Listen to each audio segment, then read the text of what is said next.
Okay, we're live. All right. Good evening. Would you please rise and join us in the pledge to the flag?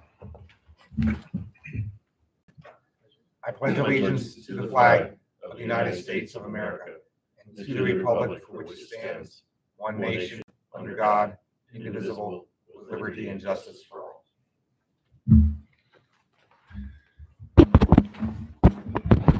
You sure these are on? Meredith? Yeah. Thank you. All right, so first order of business is minutes. Mr. Chairman, I briefly looked at the minutes and everything seems to be in order. And, so I recommend that we adopt the May 21st, 2025 minutes as submitted. Thank you, Chris. We have a motion. Do we have a second? I'll second it. And we have a second. All those in favor say aye. Aye. Any abstained? Good. Minutes pass. Next item of business is additions, deletions to the agenda. Meredith. Yeah, we have several. So the first one is a deletion. The estates at Woodmere, the modification request is not going to be heard this month. Nursery Street Townhouses and Commercial Development was tabled by the applicant, so that will also not be heard. And for 6045 Rupert Lane, the land development plans are being tabled, but they would like a discussion on their request for modifications. Okay. Thank you very much. Okay, with that, next item of business is the timeline review. Meredith. Everything's up to date on that. We do have one that's expiring soon, but they'll be on the Board of Supervisors agenda before it expires. Okay. And seeing some of the others that are coming up at the end of the summer, Sunset Orchards and Archdiocese of Allentown, have we heard anything from them recently? Yes, the Archdiocese of Allentown has recently met with staff and they're intending to change their plan, but they'll be coming forward in the somewhat near future. Sunset Orchards has just continued working through their plan. I expect to see them in the next few months. Okay. It was about 6 or 8 weeks ago that we met with them for kind of get to us transitioned in. Yep. I haven't heard anything since. So. Okay, good. Thank you. All right, next order of business is item A, Simone Collins' presentation, Parks, Recreation, and Open Space Plan.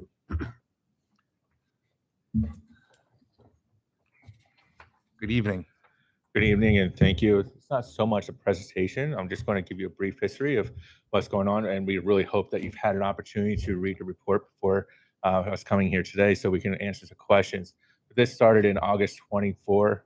This has been a project where we have a lot of public input. We've had over 1,200 responses to a survey, as well as we had a period working with the public, going through different types of events and everything else, talking about what people wanted within this plan. We also worked with a great committee. We have 2 members here that was with the committee that was with us to help us provide guidance as we went through the process. And then we had a 30-day review period after that draft was done. We went through, talked to again with the committee and with other staff members to make the revisions to give you the final plan that we're presenting now. There is a couple of little typos and stuff like that that we're going to kind of go through before we give the final proof to it. But at this point, we're at the process of this report that it is completed. And we're here to see if you have any additional questions or anything that we can help answer at this point. So I have a couple questions and comments. Meredith, were you able to forward them on? I forwarded them. Okay. So, the one I had mentioned was about the description of how the Caybrook Green Hills Park was acquired. That paragraph was wrong. Yes. And do you have any questions about that? That has been changed. Okay, great. And then the other comment I had and relayed on to staff was about the status of the Church Street Park. Right. And that's really, not a public park there. So that one I passed on to Ryan Griffiths, who was the project manager on our team, and he said that was addressed. So I believe he didn't pass it on because it was already something that staff had identified. Oh, okay. Because it's wrong in the report that was submitted to us. Mm-hmm. Okay. Thank you. And Meredith, if you have it open, can you go to page 76? Is it 76 of the PDF or 76? I think it's 76 of the PDF. Is it this? Yes. So it's the one that has the IDs on it. So number 5.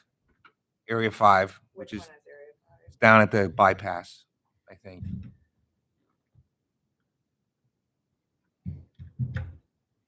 Oh, okay. Area 5 is right by Tillman Street. That'll be right below the second little. Unfortunately, all I wrote was Area 5, and I don't know what That it is the referred area to. right below that. Yes, exactly. Right Oh, there. yes, yes. So I did note that, and your report noted how Area 5 was intended to be for transportation improvements.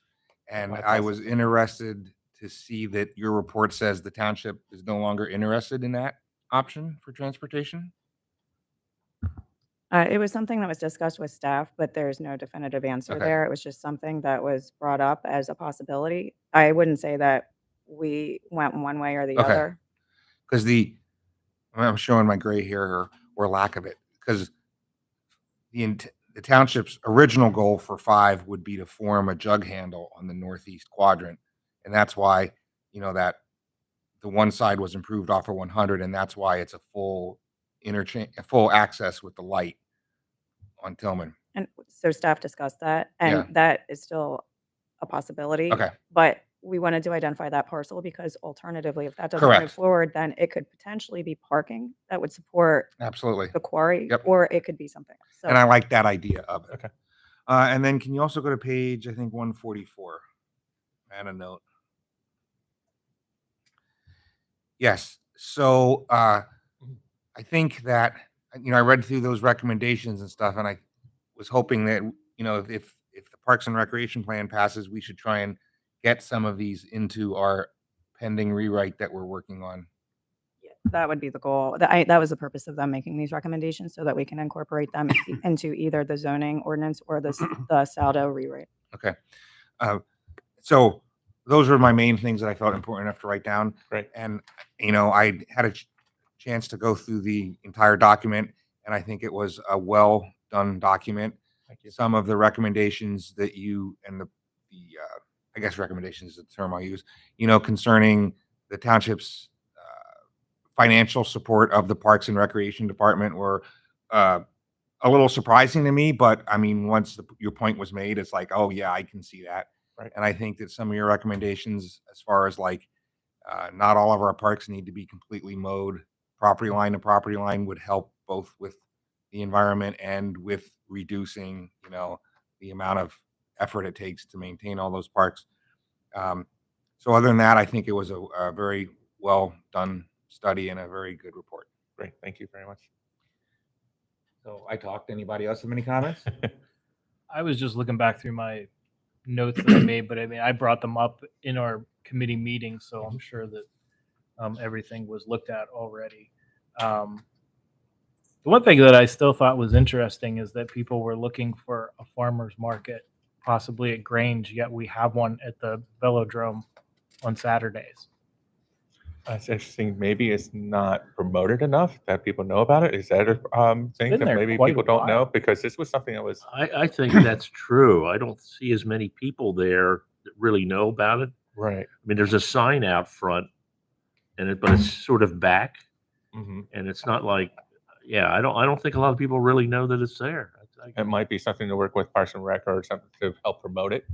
So people actually might know that it's already existing. Yeah. So they might not be asking for it. And most people are asking for additional things, maybe at Grange Park or something. Right. Maybe thinking because of the parking and the space that's there, maybe having that there. But I see also at the Velodrome has plenty of parking, and they have one already existing. Mhm. I guess it's somehow to support it so people know that it's there. Well, between that and the park Is it across pretty the small? street, they have a lot of parking. Yeah. Yeah, Right. quite a bit. There's only maybe 8 to 10 vendors. It's only 8 to 10 vendors at this point. Okay. Yeah, I like it. the size of a mass. We used to go, but I admit we haven't gone. in a couple Same. years. Maybe that's another thing. Maybe it's a working partnership with them, trying to help bolster. That's why maybe there's only 8 to 10 vendors as vendors. well. Yeah. Right. No rooms, they do it. Or local vendors as well, right? So you got some wineries and other places. As long as you don't have like a school property, you can have like them have an opportunity to sell some of their goods as well. Yeah, otherwise, I just think that it is really a great document, and you guys put a lot of work.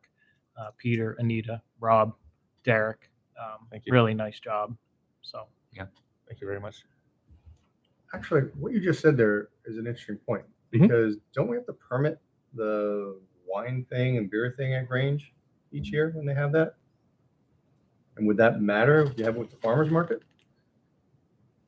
For Like how he just, and I think there is meaderies over there at the Yeah. velodrome, things like that. And that's private property. But if that was to switch to Grange, would that be an issue if there is alcohol vendors at Grange, if the farmer's market would happen at Grange? so I guess there's a couple layers to this Mm. with the wine festival and the beer festival and those types of festivals.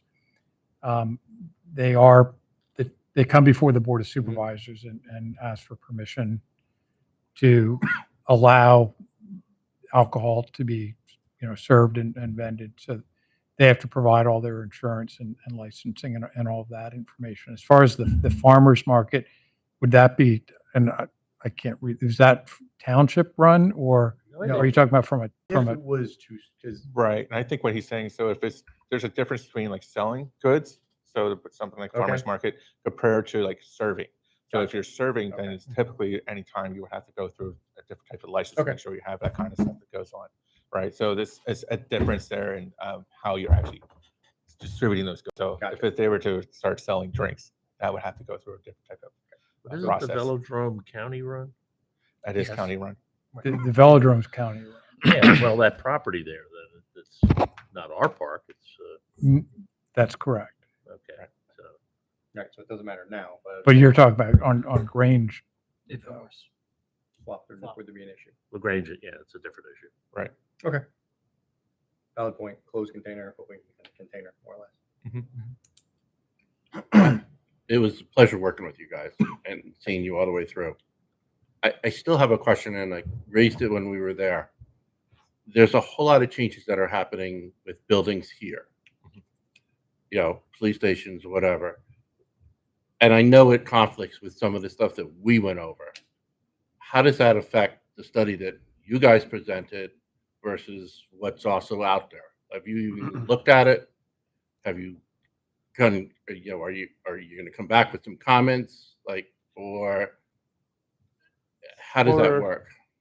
Anything that's like a development wise, right? We're talking about like how do you look at these developments, how you look at the open space that are required. One of the things we're thinking about is how you strengthen your language. Right now, BMPs or stormwater management are considered as open space. There's nothing there says that that's not as stormwater management and can be accounted for as open space. There's nothing there to provide that kind of strength and teeth to whatever open space that these places consider, that it has to be something that's either conserved or being usable by the population, or being absolutely trying to create those partnerships that you can open it up to more of the residents. So that's some of the things that you can look at and within the saldos. So as any of these newer constructions come in, that can help bolster the things that we're talking about here. That's kind of that's the best thing we have.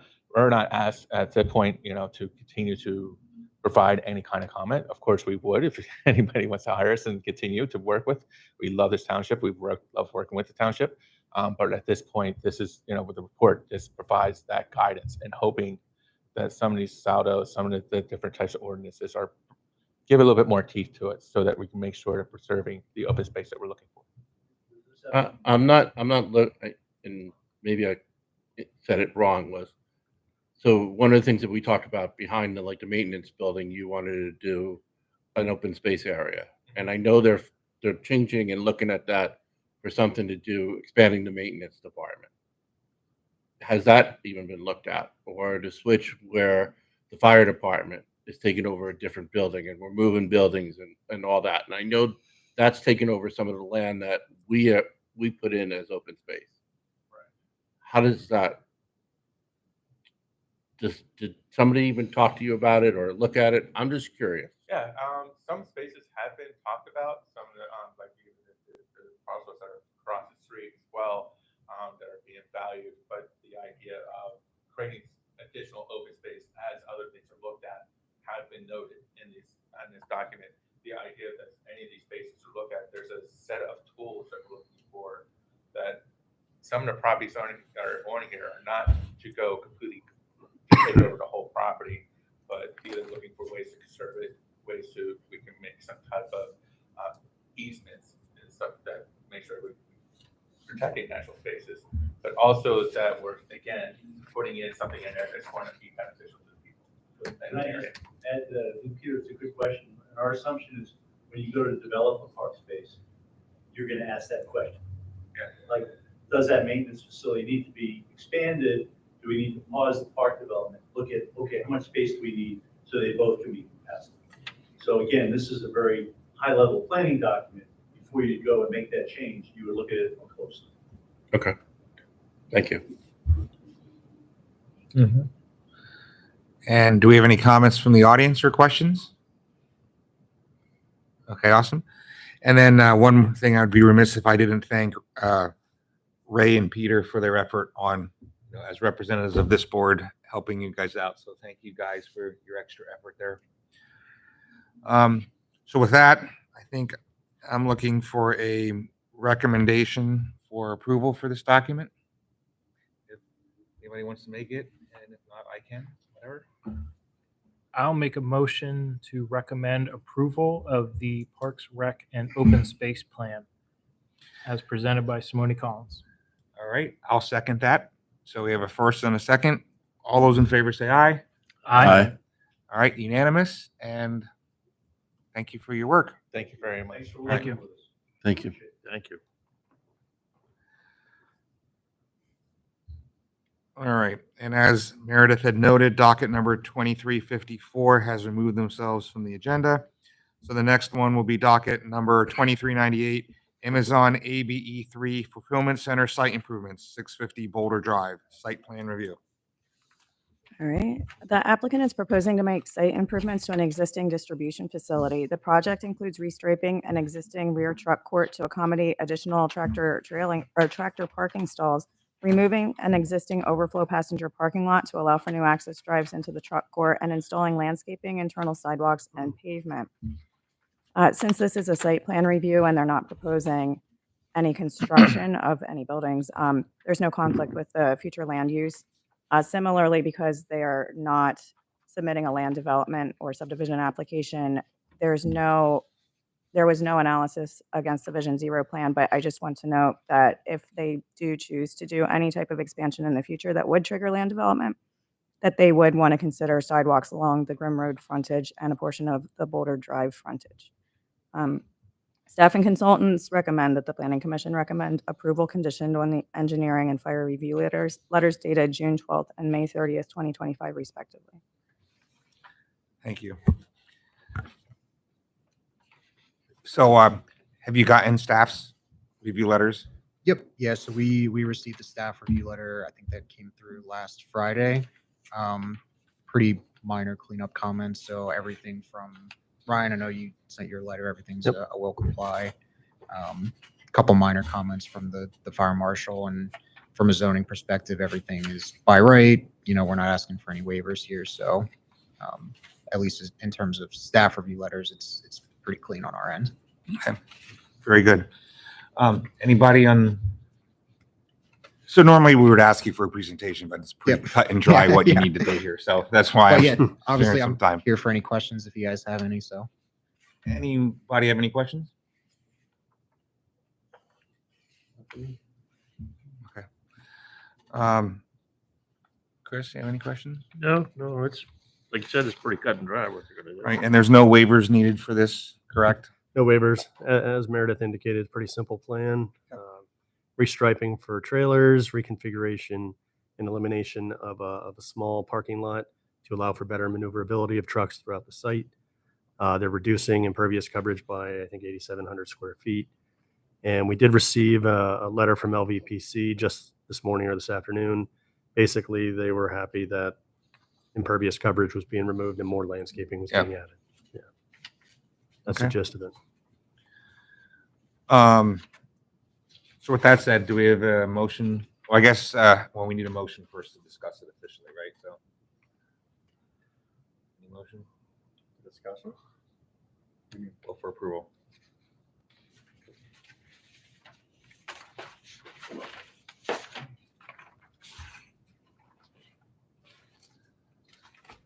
I can make the motion. I'll make a ahead. motion recommending approval of docket 2398 Amazon AB 3 expansion, conditioned upon engineering and fire review letters dated June 12th and May 30th, 2025. Okay, we have a motion. Do we have a second? I'll second it. All right, and before we vote, I forgot to ask, does anyone have any comments from the audience? Nope. Awesome. So with a motion and a second, all those in favor say aye. Aye. All those opposed? Motion carries. Have a good evening. Easy enough. Thank you for your time.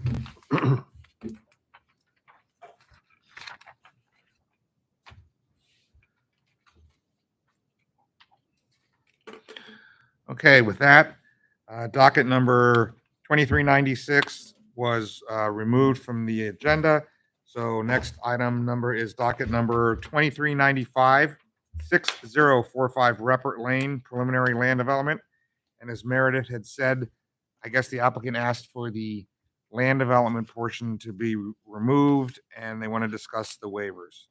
Before we get into that, and before I forget, do we actually need to make a table for the land development portion? A motion a table for that or not, Andrew? I would. I would make that motion. All right, To so we- table it. I don't know if it makes sense to do it after your. As long as we discussion on don't the forget. modifications, I Yeah. would follow your Okay. action with the subsequent action about the tabling. Okay. Okay. Are you here for them? Okay. So, Ryan. Sure. So there are two modifications that are in front of us tonight as part of their official submission. The first one is for a waiver regarding minimum easement width, which should be 20 feet for the sewer line or 30 feet if it's jointly shared with another utility, which this is the case. They are proposing 25 feet in the old paper street of half of the paper street of Steeplechase Drive. And they're working through obtaining, acquiring the ability to utilize that paper street. We do not take any issue with that. We did note that they do show 30 feet up through the wetlands buffer or the wetlands itself. And we'd like that addressed and avoided when if they move forward with a 25-foot easement. Do you want to act on that one first and go to the second, or do you want me to go right to the second, Paul? Members, do we care? Move on. Okay, move on. Okay, so the second item is also a waiver, and it has to do with the number of housing units on a cul-de-sac. They are proposing 25 units as part of their development. However, there is one existing house that's on the throat of Rupert Lane. We do not take issue with that request either. It does not really create a safety concern. The fire chief had no issue with it. And there is somewhat of a hardship due to the construction of the 222 bypass that puts some constraints in effect for this site. Okay. Any questions on that? All right. I can do these, I guess. All right. So, Chris, any questions? No, not so much. All right. So I would make a motion to recommend approval of modification number 1 concerning Saldo section 22-705.3E minimum easement width, conditioned upon the comments in staff and engineers letters.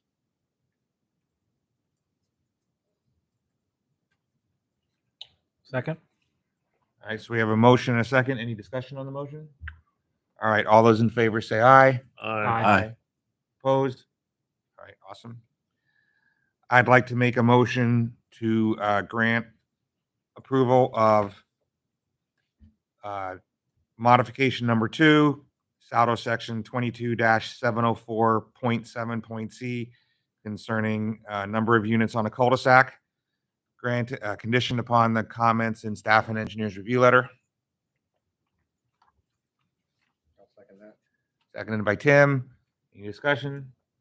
No discussion. All those in favor say aye. Aye. All right, ayes have it. And then finally, I would make a motion to table docket. that's not right. I hope. Meredith. Yeah. Actually, Ryan. So your review letter says the expiration date is 7/15/25, but the status table says that I believe it's September 15th, right? Okay. Yeah, I don't It's think correct. we saw that. It's correct with the MPC timelines. Okay, so the docket is 9/15. Expiration date is September 15th. If that's what it says on the MPC Okay, timelines. awesome. Yes, you're correct. Shows you who's reading the review letters. No, very good, Tim. Thank you. So I'd like to make a motion to table docket number 2395 based on the comments in engineers and staff's review letter. I'll second that. So we have a second. Any discussion on the motion? No discussion. All right. All those in favor say aye. Aye. Opposed? None. Motion is approved. It's tabled. Next item of business on the, good evening. Next item of business on the agenda is public comment. Assuming there's none. And next item of business is motion to close. I'll make a motion to adjourn. We have a motion. Do we have a second? I'll second that.